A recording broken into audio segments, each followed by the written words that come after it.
तं गुरूणाम् आकृतिं स्मरेत् तेन विघ्नाः प्रणश्यन्ति सिद्ध्यन्ति च मनोरथाः। यं तत्प्रविश्य मम वाचमिमां प्रसुप्तां सञ्जीवयद्य शक्तिधरस्वधाम्ना अन्याञ्च हस्तचरणश्रवणत्वगादीन् प्राणान् नमो भगवते पुरुषाय तुभ्यं।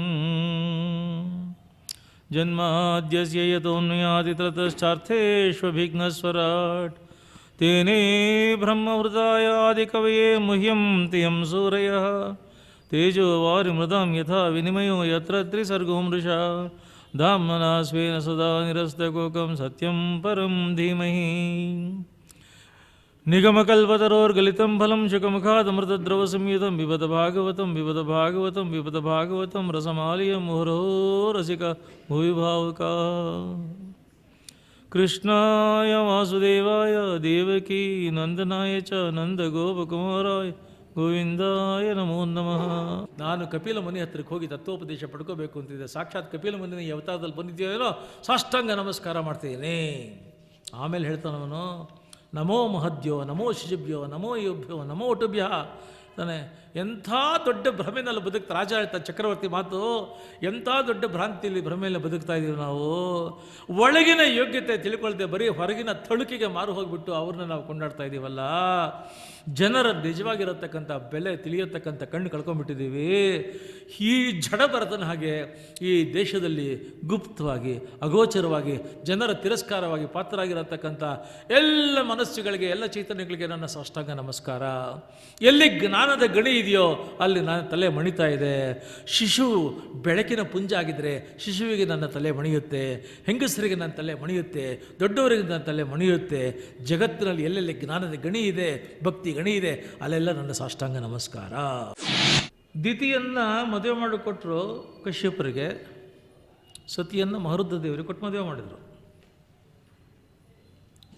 ಅದು ದಕ್ಷಯಜ್ಞದ ಪ್ರಸಂಗ ಸತಿನಲ್ಲಿ ಬರುತ್ತೆ. ದಿತಿ ಕತೆ ಬರುತ್ತೆ. ಇವಾಗ ಮುಂದೆ ಕಂಟಿನ್ಯೂ ಮಾಡ್ತಾರೆ, ಅದೇ ಪರಂಪರೆ ಕತೆ ಕಂಟಿನ್ಯೂ ಮಾಡ್ತಾರೆ. ಒಂದಿನ ಸಾಯಂಕಾಲ 5:30 ಗಂಟೆ ಸೂರ್ಯಾಸ್ತ, ಸೂರ್ಯ ಹೊಂಬಣ್ಣದ ಬಂಗಾರದ ಬೆಳಕಿನಾಗೆ ಅರಳಿಕೊಂಡಿದ್ದಾನೆ.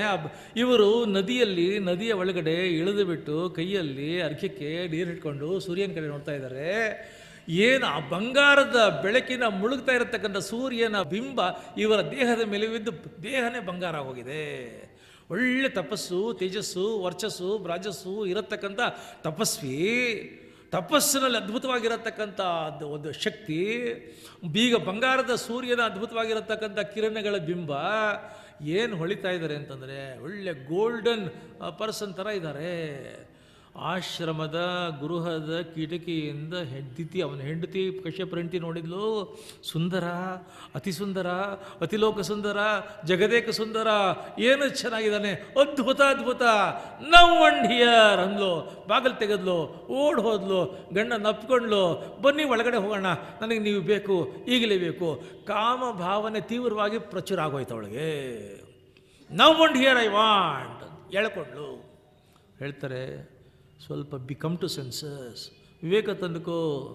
ಸೂರ್ಯ ಮುಳುಗತಕ್ಕಂಥ ಹೊತ್ತು, ಗೋಧೂಳಿ ಬರತಕ್ಕಂಥ ಹೊತ್ತು, ಇದು ಸಂಧ್ಯಾಕಾಲ. ಮಹರುದ್ರದೇವರು, ರುದ್ರದೇವರು ಆಕಾಶದಲ್ಲಿ ನಗರ ಪರಿವೀಕ್ಷಣೆ, ಜಗತ್ತಿನ ಪರಿವೀಕ್ಷಣೆಗಾಗಿ ಸ್ಕಂದ, ಗಣಪತಿ ಗಣಗಳನ್ನು ಕರ್ಕೊಂಡು ಎಲ್ಲರನ್ನೂ ನೋಡ್ತಾ ಬರತಕ್ಕಂಥ ಸಮಯ ಸಂಜೆಗತ್ತಲಿನ ಸಮಯ, ಸಂಧ್ಯಾಕಾಲ, ಈವ್ನಿಂಗ್. ಹಗಲು ಮುಗಿದು ಕತ್ತಲು ಬರತಕ್ಕಂಥ ಸಮಯದಲ್ಲಿ ರುದ್ರದೇವರು ಈಶ್ವರ ಇಡೀ ತನ್ನ ಗಣಗಳನ್ನು ಕರೆದುಕೊಂಡು ಆಕಾಶದಲ್ಲಿ ಪರಿವೀಕ್ಷಣೆಗೆ ಬರ್ತಾನೆ.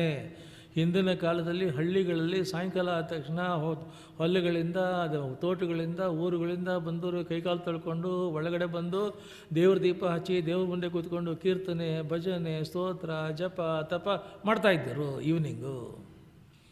ಯಾಕೆ? ಸಾಕ್ಷಾತ್ ಈಶ್ವರ ಬರ್ತಿದ್ದಾನೆ. ಹೇಳ್ತಾರೆ, ಈಶ್ವರ ಈ ಸಂದರ್ಭದಲ್ಲಿ ಬರ್ತಾ ಇದ್ದಾಗ ನಾವು ಒಳಗಡೆ ರಾಸಕ್ರೀಡೆ ಮಾಡಿಕೊಂಡು ರತಿಕ್ರೀಡೆ ಮಾಡ್ಕೊಂಡಿದ್ರೆ ಅವನಿಗೆ ಮಾಡತಕ್ಕಂಥ ದ್ರೋಹ ಅಲ್ವಾ ಇದು? ದೈವದ್ರೋಹ ಅಲ್ವಾ ಅದು? ಹೇಳ್ತಾನೆ, ಅದೆಲ್ಲ ಕತೆ ಹೇಳ್ಬೇಡಿ ಬನ್ನಿರಿ ಅಂತ ಹೇಳ್ಕೊಂಡೋದ್ಲು. ಬಲಾತ್ಕಾರವಾಗಿ ಸಂಗಮಿಸಿದ್ಲು. ಸಂಗಮಿಸಿ ಈಚೆಗೆ ಬಂದ ತಕ್ಷಣ ಅವ್ರ ಕಣ್ಣಲ್ಲಿ ನೀರು ಬಂತು. ಯಾಕೆ ಅಂತಂದ್ಲು, 2 ದ್ರೋಹ ಮಾಡ್ದಿ ನೀನು. ಏನು?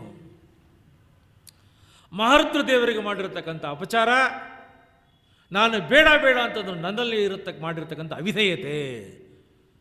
ಅಪಚಾರ ಮತ್ತು ಅವಿಧೇಯತೆ ಎರಡು ಘನಘೋರವಾಗಿರತಕ್ಕಂಥ ಅಪರಾಧಗಳು. ಈ ಅಪರಾಧಗಳಿಗೆ ನಿನಗೆ ಇಬ್ಬರು ಮಕ್ಕಳು ಹುಟ್ಟುತ್ತಾರೆ, ಘನಘೋರ ರಾಕ್ಷಸರಾಗಿ ಘನಘೋರವಾಗಿರತಕ್ಕಂಥ ಭೀಭತ್ಸ ತೊಂದರೆಯನ್ನು ಜಗತ್ತಿಗೆ ಕೊಡ್ತಾ ಇದ್ದಾರೆ. ನೀನು ಗರ್ಭ ಧರಿಸಿದ್ದಿ ಅಂದ್ಬಿಟ್ರು. Moment you have actually joined away your some 2 children are already there in your ಗರ್ಭ, ದೇ ಬಿಕಮ್ ಮಾನ್ಸ್ಟರ್ಸ್. ಕಣ್ಣಲ್ಲಿ ನೀರು ಬಂತು. ಅಯ್ಯೋ ಗೊತ್ತಾಗಲಿಲ್ಲ ನನಗೆ, ಪಶ್ಚಾತ್ತಾಪದಿಂದ ದಗ್ಧಳಾದ್ಲು, ಗಂಡನ ಕಾಲಿಗೆ ಬಿದ್ಲು, ಹಾಗಾಗಿ ಕುಡ್ದು ಏನಾದರೂ ಉಪಕಾರ ಮಾಡಿ. ಅವ್ರು ಹೇಳಿದರು, ಈಗ ಪಶ್ಚಾತ್ತಾಪದಿಂದ ನೊಂದಿದ್ಯಾ, ಇದಕ್ಕೂ ಫಲ ಇದೆ. ಏನು? ನೀನು ನಿನ್ನ ರತಿವೇಗದಿಂದ ಅವಿವೇಕದಿಂದ ನನಗೆ ಬಲಾತ್ಕಾರ ಮಾಡಿ ಸಂಗಮಿಸಿ ಗರ್ಭವನ್ನೇನು ಪಡ್ಕೊಂಡಿದ್ಯಾ, ದೇವರಿಗೆ ಮಾಡಿರೋ ಅಪಚಾರ, ನನ್ನಲ್ಲಿ ಮಾಡಿರೋ ಅವಿಧೇಯತೆ, ಎರಡಕ್ಕೆ ಇಬ್ಬರು ರಾಕ್ಷಸ ಮಕ್ಕಳು ಹುಟ್ಟುತ್ತಾರೆ. You have to undergo that. ಆದರೆ ಕಣ್ಣಲ್ಲಿ ಹಾಕ್ಕೊಂಡು ಪಶ್ಚಾತ್ತಾಪದಾಗಿ ತುಂಬ ತಪ್ಪಾಯಿತು ಅಂತ ಕಣ್ಣಲ್ಲಿ ಹಾಕಿದ್ಯಲ್ಲ, ಇದಕ್ಕೂ ಫಲ ಇದೆ. ಏನು ಅಂದರೆ ನಿನಗೊಬ್ಬ ಮೊಮ್ಮಗ ಹುಟ್ಟುತ್ತಾನೆ. ಇಡೀ ಜಗತ್ತಿನಲ್ಲಿ ಅಂಥ ಶ್ರೇಷ್ಠ ಭಕ್ತ ಇನ್ನೊಬ್ಬ ಇರೋದಿಲ್ಲ, ಮೊಮ್ಮಗ ಹುಟ್ಟುತ್ತಾನೆ ಅಂತ ಹೇಳ್ತಾರೆ. ಸನಕ ಸನಂದನ ಸನಾತನ ಸನತ್ ಕುಮಾರರು ಹುಟ್ಟಿದರು ಅಂತೇನೆ ಹೇಳ್ತಾ ಇದ್ದೆ ನಾನು. ಬ್ರಹ್ಮದೇವರು ಹೇಳಿದರು, ನನ್ನ ಸೃಷ್ಟಿ ಕಾರ್ಯವನ್ನು ಮುಂದುವರೆಸರು ಅಂತ ಅವ್ರು ಹೇಳಿದರು.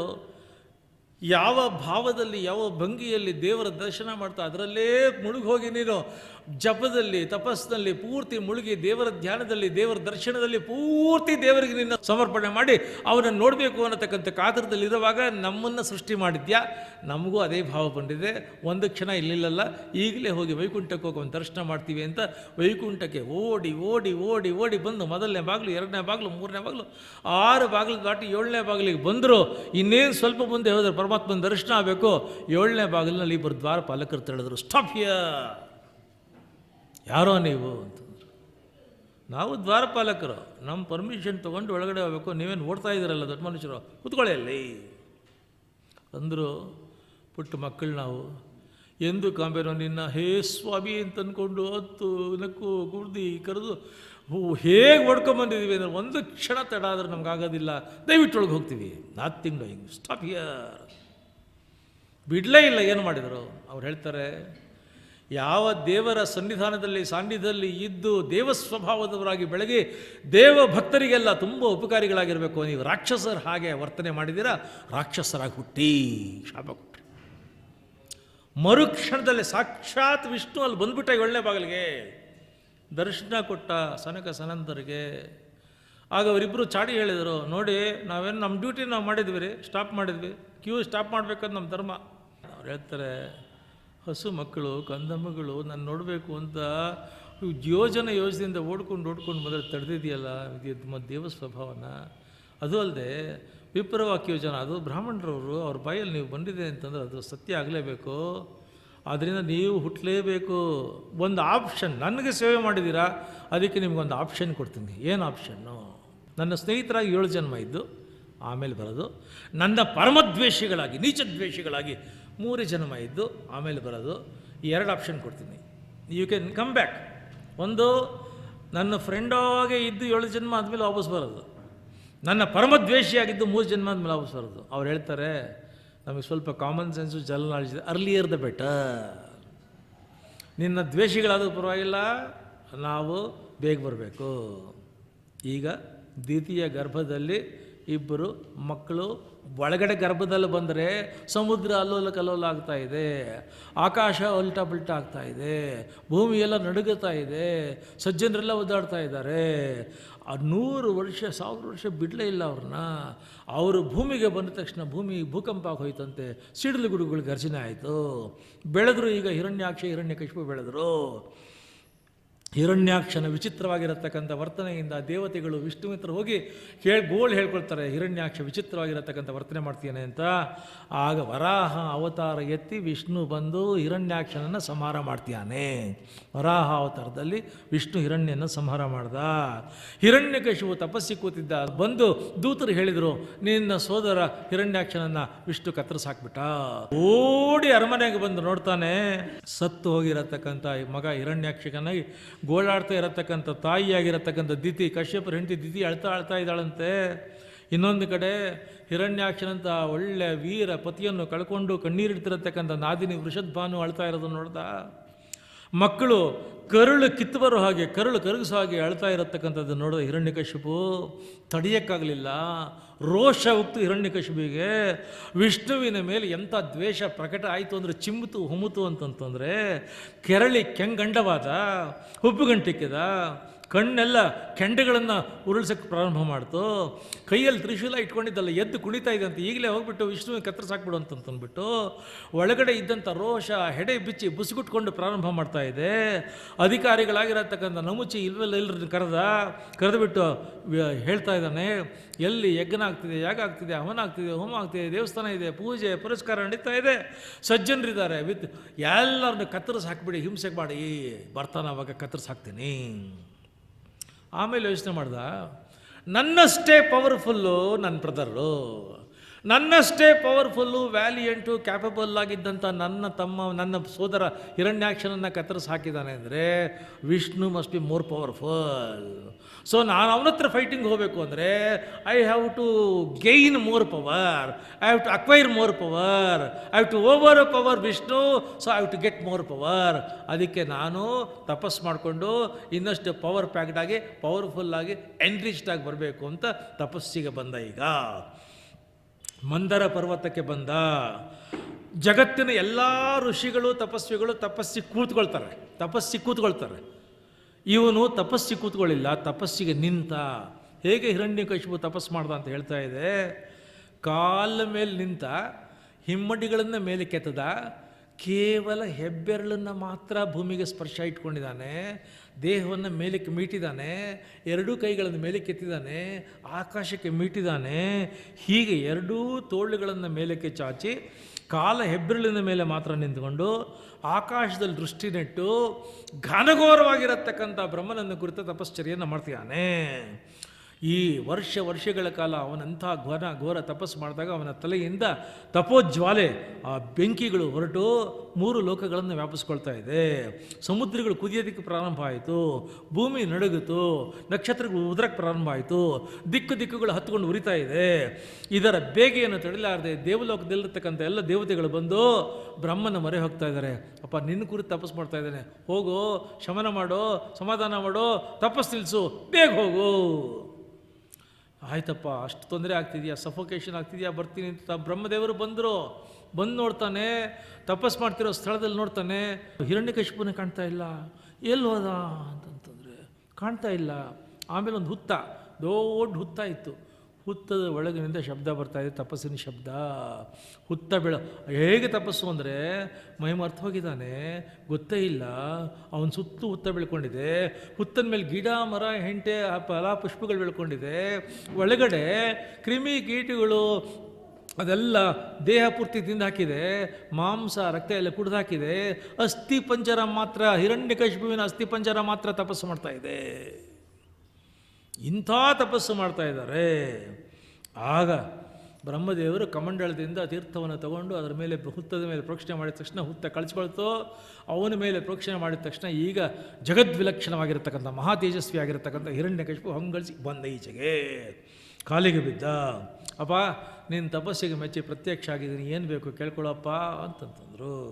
ಇನ್ನೊಂದು ಹೇಳ್ತಾರೆ, ನೈತತ್ಪೂರ್ವ ಅಂದರೆ ಹಿಂದೆ ಇದು ನಾನು ನೋಡಿದಾಗ ಇದುವರೆಗೂ ಯಾರೂ ಇಂಥ ತಪಸ್ಸು ಮಾಡಿರಲಿಲ್ಲ, ಇಂಥ ಘೋರ ತಪಸ್ಸು, ಬೇಕಾದ್ದು ಕೇಳ್ಕೊಬೇಕಾದ್ದು ಕೊಟ್ಬಿಡ್ತೀನಿ ಅಂತಂತಂದ. ಹೇಳ್ದ, ಅದೆಲ್ಲ ಬೇಡ, ಒಂದೇ ಸ್ಮಾಲ್ 1 ಸೆಂಟೆನ್ಸ್ ಕೇಳ್ಕೊಳ್ತೀನಿ, ಕೊಟ್ಬಿಡು. ಏನು? ನನಗೆ ಸಾವು ಬೇಡ ಅಂದ. ನೀನು ಹುಟ್ಟಿದ್ಯೋ ಇಲ್ವೋ? ಹೌದು. ಹುಟ್ಟು ಅಂತಂದರೆ ಅದು ಪ್ಯಾಕೇಜ್ ಡೀಲ್ ಅಪ್ಪ. ಅದು it comes with the death, package deal ಅದು. ಜಾತಹಿ ಮರಣಂ ಧ್ರುವಂ ಅಂದರೆ ಹುಟ್ಟಿದೆ ಅಂದರೆ ಸಾವು ನಿಶ್ಚಿತ ಅಂತಂದ್ಬಿಟ್ಟು ಅದರಿಂದ ಸಾವು.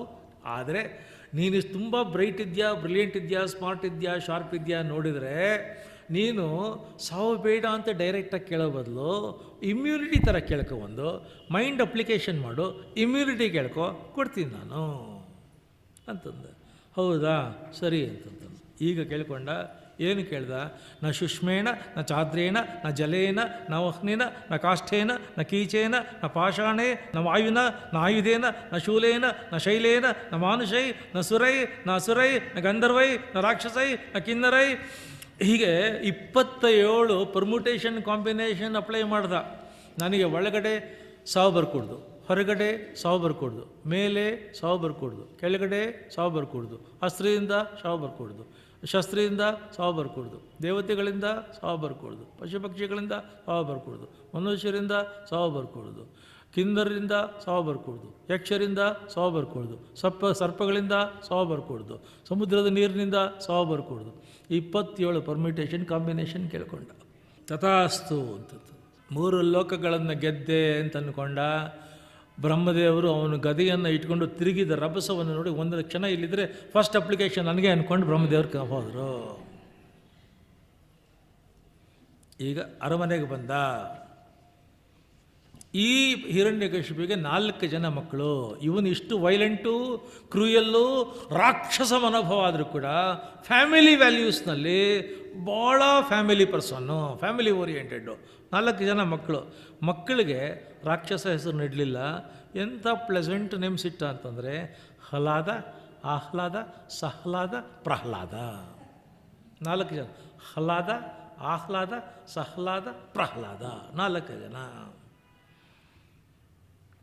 ಅದರಲ್ಲಿ ಪ್ರಹ್ಲಾದ ಕಡೆ ಮಗುವಿನ ಕಂಡ್ರೆ ವಿಪರೀತ ಮುದ್ದು. ಯಾಕೆ ಅಂದರೆ ಸಹಜ ಸದ್ಗುಣಗಳು ಮಳ್ತಿದ್ವು, ಬೆಳೆದಿದ್ವು. ಹೇಗಿದ್ದ ಪ್ರಹ್ಲಾದ? ದಾಸವತ್ಸನ್ನತಾರ್ಯ ಅಂಗ್ರೇ. ದೊಡ್ಡವರು ಬಂದುಬಿಟ್ಟು, ಆರ್ಯರು ಬಂದರು, ಹಿರಿಯರು ಬಂದರು, ದೊಡ್ಡವರು ಬಂತು ಅಂದರೆ ಪೋಡಮಟ್ಟು ಸಾಷ್ಟಾಂಗ ನಮಸ್ಕಾರ ಮಾಡಿ ದಾಸನಾಗಿ ಅವ್ರ ಸೇವೆ ಮಾಡಿಬಿಡ್ತಾ ಇದ್ದ. ರಾಜನ ಮಗ ಅಂತಿಲ್ಲ, ಅವ್ರ ಸೇವೆ ಮಾಡಿಬಿಡ್ತಾ ಇದ್ದ. ಪಿತೃವತ್ ದೀನವತ್ಸಲಹ.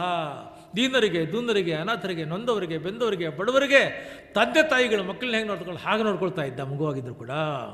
ಮಾನಸ್ತಂಭ ವಿವರ್ಜಿತ. ಅಹಂಕಾರ, ಮಮಕಾರ, ಕಾಮ, ಕ್ರೋಧ, ಡಂಬ, ದೊಡ್ಡಸ್ಕೆ, ಪ್ರತಿಷ್ಠೆ ಒಂದಿಷ್ಟು ಇರಲಿಲ್ಲ. ವಿನಯ, ವಿಧೇಯತೆ, ವಿದ್ಯೆ, ವಿನಮ್ರತೆ ತಾಂಡವಾಡ್ತಾ ಇತ್ತು. ಈಗ ಇವನ ಅಪ್ಪ ಏನು ಅಂದ್ಕೊಂಡ, ಇವನು ರಾಜನ ಮಗ, ಸ್ಪೆಷಲ್ ಸ್ಕೂಲ್ಗೆ ಹಾಕಬೇಕು, ಗೌರ್ಮೆಂಟ್ ಸ್ಕೂಲ್ಗೆ ಹಾಕೋದು ಬೇಡ. ಇವನ್ನ ಸ್ಪೆಷಲ್ ಸ್ಕೂಲ್ ಆ ಕಾಲದಲ್ಲಿ ಹಾರ್ವರ್ಡೇ ಸ್ಪೆಷಲ್ಲು. ಹಾರ್ವರ್ಡ್ ಸ್ಟ್ಯಾಂಡರ್ಡ್ ಹಿರಣ್ಯಕಶಿಪು ಕಾಲದಲ್ಲಿ ಇದ್ದಿದ್ದು ಯಾವುದು ಅಂದರೆ, ರಾಕ್ಷಸರ ಗುರುಗಳಾಗಿದ್ದಂಥ ಶುಕ್ರಾಚಾರ್ಯರ ಮಕ್ಕಳು ನಡೆಸ್ತಾ ಇದ್ದಂಥ ಶಂಡಾಮರ್ಕರ್ ಗುರುಕುಲ Harvard of at the time. ಇವ್ ನನ್ನ ಮಗ ಹಾರ್ವರ್ಡ್ ಸ್ಟ್ಯಾಂಡರ್ಡ್ ಬರಬೇಕು ಅಂತ ಶಂಡಾಮರ್ಕರ್ ಹತ್ರ ಕೊಟ್ಬಿಟ್ಟ.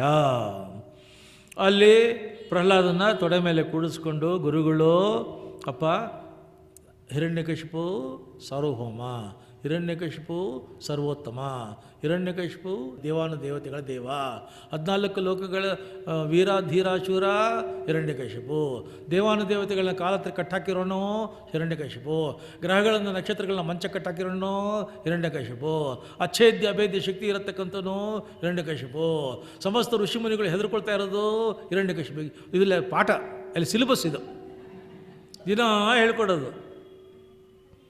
ಆಮೇಲೆ ಫಸ್ಟ್ ಸೆಮಿಸ್ಟರ್ ರಜಾ ಕೊಟ್ಟರು. 1 ಸೆಮಿಸ್ಟರ್ ಮುಗೀತು. ಅರಮನೆ ಕರ್ಕೊಂಬಂದರು. ಅಪ್ಪ ತೊಡೆ ಮೇಲೆ ಮುದ್ದು ಮಗುನ ತೊಡೆ ಮೇಲೆ ಕೂಡಿಸ್ಕೊಂಡು ಮುದ್ದು ಮಾಡಿಕೊಂಡು ಕೆನ್ನೆಗೆ, ಅಪ್ಪ ಫಸ್ಟ್ ಸೆಮಿಸ್ಟ್ರಲ್ಲಿ ಎಷ್ಟು ಕಷ್ಟಪಟ್ಕೊಂಡು ಓದಿದೆಯೋ, ನನಗೆ ಫುಲ್ ಸಿಲೆಬಸ್ ಹೇಳಬೇಡ, 1 ಪಾಠ ಹೇಳಿಬಿಡು ಸಾಕು, I love you, I like you ಅಂತಂದು ಹೇಳ್ದ. ತತ್ಸಾಧು ಮನ್ಯೆ ಸರ್ವರ್ಯ ದೇಹಿ ನಾವು ಸದಾ ಸಮುದ್ವಿಗ್ಧ ಧಿಯಾಮ ಸದ್ಗ್ರಹಾತ್ ಹಿತ್ವಾತ್ಮ ಪಾಪಂ ಗೃಹವಂತ ಗೋಪಂ ಮನಂಗತೆ ಯದ್ಧರಿಮಾಶ್ರಿಯೇತ.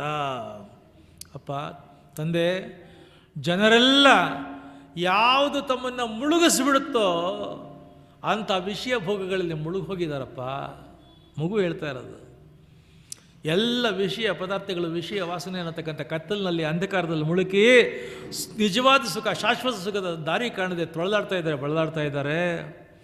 ಈ ಕತ್ತಲಿಂದ ಬೆಳಕಿಗೆ ಬರಬೇಕಾದ್ರೆ, ಅಜ್ಞಾನದಿಂದ ಜ್ಞಾನಕ್ಕೆ ಬರಬೇಕಾದ್ರೆ ಸಜ್ಜನರ ಸಹವಾಸ ಬೇಕು, ಸತ್ಸಂಗ ಬೇಕು. ದುಃಖ, ನೋವು, ಅಂಧಕಾರ, ಅಹಂಕಾರದ ಬದುಕು ಯಾವತ್ತೂ ಪ್ರಯೋಜನ ಇಲ್ಲಪ್ಪ. ಯಾವಾಗಲೂ ಹರಿಸ್ಮರಣೆ ಮಾಡ್ತಾ ಇರತಕ್ಕಂಥದ್ದೇ ಸ್ವರ್ಗ. ಹರಿಯ ದ್ವೇಷ ಮಾಡ್ತಾ ಇರತಕ್ಕಂಥ ನರಕ. ಎಲ್ಲಿ ಹರಿಸ್ಮರಣೆ ಆಗ್ತಾ ಇಲ್ಲ, ಹರಿಯ ದ್ವೇಷ ಆಗ್ತಾ ಇದೆ, ಅಂಥದ್ದು ಅರಮನೆ ಆಗಿದ್ದರೂ ಕೂಡ ಅದನ್ನು ಬಿಟ್ಟು ತೊಲಗಬೇಕು ಸಜ್ಜನಾದವನು. ಅಪ್ಪ ನಮಸ್ಕಾರ ಮಾಡ್ತೀನಿ, ಹೋಗ್ಬಿಡ್ತೀನಪ್ಪ. He was stunned and shocked. Hiranyakashipu explored ಆದ. ಕರೀರ ಅವ್ರ ಟೀಚರ್ಸ್ನ, ಏನು ನೀವು ನಾನು ಕೊಟ್ಟಿರೋ ಸಿಲೆಬಸ್ ಏನೋ, ನೀವು ಮಾಡಿರೋ ಪಾಠ ಏನು ಅಂತ. ಅವರಂದರು, ನಾವು ದೇವರಾಣೆ ನಾವು ಹೇಳ್ಕೊಟ್ಟಿಲ್ಲ, ಯಾರೋ ನಾವು ಸಮಿತ್ತೋ ದರ್ಬೇನೋ ಆಯ್ಕೆ ಮಾಡ್ಕೊಂಡಾಗ ಯಾರೋ ಬಂದು ಪಾಠ ಹೇಳಿರ್ಬೋದು, ಇವನಿಗೆ ಪ್ರೈವೇಟ್ ಟ್ಯೂಷನ್ ಹೇಳಿರ್ಬೋದು ಅಂತಂದ್ರೆ. ಆಮೇಲೆ ಹಿರಣ್ಯಕಶಿಪು ಲಾಜಿಕ್ ಅಪ್ಲೈ ಪಾಸಿಬಲ್ ಅಂತಂದು, ಏನು ಇನ್ನು ಆರಿದ್ರಿದಾರಲ್ಲ ಡೇಂಜರಸ್ ಅವರು, ಯಾರೂ ಇಲ್ಲದೆ ಇರೋ ಟೈಮ್ ನೋಡ್ಕೊಬಂದು ಪ್ರೈವೇಟ್ ಟ್ಯೂಷನ್ ಕೊಟ್ಟಿರ್ಬೋದು ಇವನಿಗೆ. ಈ ಸಾರ್ತಿ ಸೆಕೆಂಡ್ ಸೆಮಿಸ್ಟ್ರಿಗೆ ಹೈ ಸೆಕ್ಯೂರಿಟಿ ವಾಲ್ ಹಾಕ್ಬಿಟ್ಟು ಎಕ್ಸ್ಟ್ರಾ ಸೆಕ್ಯೂರಿಟಿ ಇಡ್ತೀನಿ, CCTV ಹಾಕ್ತೀನಿ, ಯಾವನೂ ಒಬ್ಬನು ಬರ್ಕೊಡ್ದು ಚೆನ್ನಾಗಿ ಪಾಠ ಮಾಡಿ ಈ ಸಾರ್ತಿ ಅಂತಂದ.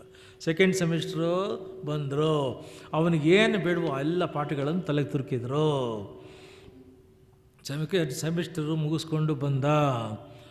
ಇವಾಗ ಅವ್ರ ಗುರುಗಳ್ಕೊಂದು ಡೌಟು, ಏನು ನಾವು ಹೇಳ್ಕೊಟ್ಟಿಲ್ಲ, ಸಿಲೆಬಸ್ಸಲ್ಲಿಲ್ಲ, ನಿನ್ನ ಫ್ರೆಂಡ್ಸ್ಗೆ ಯಾರಿಗೂ ಗೊತ್ತಿಲ್ಲ, ಈ ವಿಚಾರಗಳೆಲ್ಲ ನಿಂಗೆ ಹೆಂಗೆ ಗೊತ್ತು? ಅವನು ಹೇಳ್ತಾನೆ, ಒಂದು ಮ್ಯಾಗ್ನೆಟ್ ಇದೆ ಅಂತ ಇಟ್ಕೊಳ್ಳಿ, ಕಬ್ಬಿಣಕ್ಕೆ ಮ್ಯಾಗ್ನೆಟ್ ಡೀಟೇಲ್ಸು ಟೆಕ್ನಿಕಾಲಿಟಿ ಅದರ ಸಿಲೆಬಸ್ಸು ಅದು ಏನು ಬೇಕಾಗಿ, ಮ್ಯಾಗ್ನೆಟ್ ಇದೆ ಸಾಕು, ಕಬ್ಬಿಣ ತಾನೇ ಹೋಗುತ್ತೆ. ಅದು ಅದರ ಕೆಮಿಸ್ಟ್ರಿ, ಅದು ಫಿಸಿಕ್ಸು, ಬಯಾಲಜಿ, ಹಿಸ್ಟ್ರಿ, ಅದಕ್ಕೇನು ಬೇಕಿದಕ್ಕೆ. ಹಾಗೆ ಆ ಪರಮಾತ್ಮ ವಿಷ್ಣು ಅನ್ನೋನು ಮ್ಯಾಗ್ನೆಟ್ಟು, ಆ ಹೆಸರು ಗೊತ್ತಿದೆಯಲ್ಲ, ಇದು ಕಬ್ಬಿಣ, ಏನು ಚೈತನ್ಯ ಇಲ್ಲ, ಆದರೆ ಎಳ್ಕೊಳ್ತಾ ಇರುತ್ತೆ, ಹೋಗ್ತಾ ಇರ್ತೀವಿ. ಅವ್ರಿಗೆ ಆಶ್ಚರ್ಯ. ಚಂಡಾಮರ್ಕರು ಇವಾಗ ಇವನಿಗೆ ಒಳ್ಳೆ ಮಾತಲ್ಲಿ ಹೇಳಿದ್ರೆ ಆಗಲ್ಲ ಅಂತ ತೊಗೊಂಬಾರೋ ದಬ್ಬೆ ದಬ್ ಹೊಡೆದ್ರು ಬಳದರು, ಏನು ಮಾಡಬಾರ್ದು ಶಿಕ್ಷೆಗಳನ್ನ ಕೊಟ್ಟರು. ಏನಂದ್ರು, ನನ್ನ ಮಗ ಹರಿ ಅನ್ನೋದನ್ನು ಬಿಡ ಅಂತ ಗಾದೆ ಬಂತು. ಹರಿ ಹರಿ ಹರಿ ಹರಿ ಹರಿಯನ್ನು ಪ್ರಾಣಿ, ಹರಿ ಅನ್ನೋದಿದ್ದಾರೆ ನರಹರಿಯಾಣೆ. ಸೆಕೆಂಡ್ ಸೆಮಿಸ್ಟರ್ ಮುಗಿದು ಅಪ್ಪನ ಹತ್ರ ಕರ್ಕೊಂಬಂದರು. ಅಪ್ಪ ತಡೆ ಮೇಲೆ ಕರ್ಕೊಂಡು ಕಣ್ಣಲ್ಲಿ ಕೇಳಿದ ಗುರುಗಳನ್ನ, ಸೆಕೆಂಡ್ ಸೆಮಿಸ್ಟರ್ ಪಾಠ ಸರಿಯಾಗಿ ಮಾಡಿದಾನ? ಅವ್ರ ಕಣ್ಣಲ್ಲಿ ಓಕೆ ಮ್ಯಾನೇಜಬಲ್ ಅಂತಂದರು. ಕೇಳ್ದ, ಏನು ಪಾಠ ಕಲ್ತಿದ್ಯಾ? ಒಂದೇ ಒಂದು ಹಿಂಗನ್ನು ಅಂತಂದ. ಅಪ್ಪ ನಾನು 27 ಪಾಠನೂ ಕಲಿಯೋಕ್ಕಾಗಿಲ್ವೋ ಅಂತಂದು. 27 ಯಾರು ಕಲ್ ರಾಜನ ಮಗ, ನೀವು ಒಂದು ಕಲ್ತು ಸಾಕು. ಇಲ್ಲ 9 ಪಾಠ ಕಲ್ತಿದ್ದೀನಪ್ಪ, 20 ಔಟ್ ಆಫ್ 27 9 ಪಾಠ ಕಲ್ತು. 9 ಬೇಡ, ಎಷ್ಟಾದರೂ ಅಷ್ಟು ಹೇಳು ಅಂತ. ಇಲ್ಲ 9 ಹೇಳ್ತೀನಪ್ಪ. ಯಾವುದು? ಶ್ರವಣಂ ಕೀರ್ತನಂ ವಿಷ್ಣು ಸ್ಮರಣಂ ಪಾದಸೇವನಂ ಅರ್ಚನಂ ವಂದನಂ ದಾಸ್ಯಂ ಸಖ್ಯಂ ಆತ್ಮನಿವೇದನಂ. ಇವ್ರು ಪೂರ್ತಿ ಕೇಳಿಸ್ಕೊಳ್ಳಿಲ್ಲ. ಇಷ್ಟನ್ನು ಮಾಡಿದ್ಯಾ? ಅಷ್ಟು ಬೇಡಪ್ಪ, ಯಾವುದಾದ್ರು ಒಂದು ಮಾಡಿ ನಾನು ಪಾದಸೇವನೆ ಮಾಡಿಬಿಟ್ಟು ಸಾಕು ಅಂತಂತ. ನಿನಗಲ್ವೋ ವಿಷ್ಣುಗೆ ಅಂತಂತಂದ. ಏನೇ ಕೆಂಡಾಮಂಡಲಾಗಿ ಎದ್ದ. ರೋಷದಿಂದ ಚಂಡಾಮರ್ಕರ ಮೇಲೆ ಎಂಥ ರೇಗಿದ ಅಂತಂದರೆ, ನಾನು ಹೇಳಿದ್ದೇನೋ ನೀವು ಮಾಡಿದ್ದೇನೋ ವ್ಯರ್ಥವಾಯಿತಲ್ಲ, ನಿಮ್ಮ ಜನ್ಮ ಸಾರ್ಥಕ ಆಗಲಿಲ್ಲ ಅಂತ ಗುರುಗಳಿಗೆ ರೇಗಿದ. ಈಗ ಬೇರೆ ದಾರಿ ಏನಿಲ್ಲ ಅಂತ ಗುರುಗಳು ಹೇಳಿದರು, ನಾವು ಒಂದು ಅವಕಾಶ ಮಾಡಿಕೊಡಿ, ಲಾಸ್ಟ್ ಚಾನ್ಸು. ಈಗ ಕರ್ಕೊಂಡೋಗಿ ಮೆಸ್ಮ್ಯಾರಿಸಮ್ಮು, ಮ್ಯಾಜಿಕ್ಕು, ಮಿಸ್ಟರಿ ಅಪ್ಲೈ ಮಾಡಿ ಅವನ ಮನಸ್ಸನ್ನು, ಮೈಂಡ್ ಮೆಸ್ಮ್ಯಾರಿಸಮ್ ಅಂತ ಒಂದಿದೆ, ಆ ಸೈಕಾಲಜಿಯಲ್ಲಿ ಚೇಂಜ್ ಮಾಡ್ತೀವಿ. ಆಯಿತು, ನೀವು ಹೇಳಿದಿರ ಅಂತ ಬಿಡ್ತೀನಿ, ಇದೇ ಲಾಸ್ಟ್ ಚಾನ್ಸ್. ಗುರುಕುಲಕ್ಕೆ ಮತ್ತೆ ಬಂದ. ಹುಡುಗರಿಗೆಲ್ಲ ಏನಂದರೆ ಅವರಪ್ಪ ಹೊಡೆದೇ ಆಗಿಬಿಟ್ಟಿರ್ತಾರೆ. ಇಲ್ಲ, ಕರ್ಕೊಂಬಂದ ತಿರ್ಗಾ ಎಲ್ಲ ಮತ್ತೆ ಪ್ರಾರಂಭ ಆಯಿತು ಸೆಮಿಸ್ಟರು. ಒಂದಿನ ಗುರುಗಳು ಚಂಡಾಮರ್ಕರು ದರ್ಬೆ, ಸಮಿತು, ಹೂವು, ತುಳಸಿ ಬಿಡಿಸ್ಕೊಂಬರೋದಕ್ಕೆ ಕಾಡಿಗೆ ಹೋಗಬೇಕಾಯಿತು. Next day it was a huge celebration. So they wanted to collect all massive, ತುಂಬ ಗೋಣಿಚೀಲಗಳಲ್ಲಿ ಅದೆಲ್ಲ ಸಂಗ್ರಹ ಮಾಡ್ಕೊಂಬರೋಕ್ಕಾಗಿತ್ತು. ಮಧ್ಯಾಹ್ನ ಕ್ಲಾಸ್ ಬಂದ್ ಮಾಡಿ ಸೆಕ್ಯೂರಿಟಿಗಳು ಹೇಳಿ ಎಲ್ಲ ಕ್ಲೋಸ್ ಮಾಡು, ಒಬ್ಬರನ್ನ ಆಚೆಗೆ ಬಿಡಬೇಡ, ಒಬ್ಬರನ್ನ ಒಳಗೆ ಬಿಡಬೇಡ ಅಂಥೇಳಿ, ನಾಳೆ ಬೆಳಗ್ಗೆ ಬಂದುಬಿಡ್ತೀವಿ ನಾವು ಎಲ್ಲ ಮಾಡಿಬಿಟ್ಟು ಅರೇಂಜ್ಮೆಂಟ್ ಮಾಡಿ ಲಾಕ್ಡೌನ್ ಮಾಡಿ ಹೊರಟ್ಬಿಟ್ರು.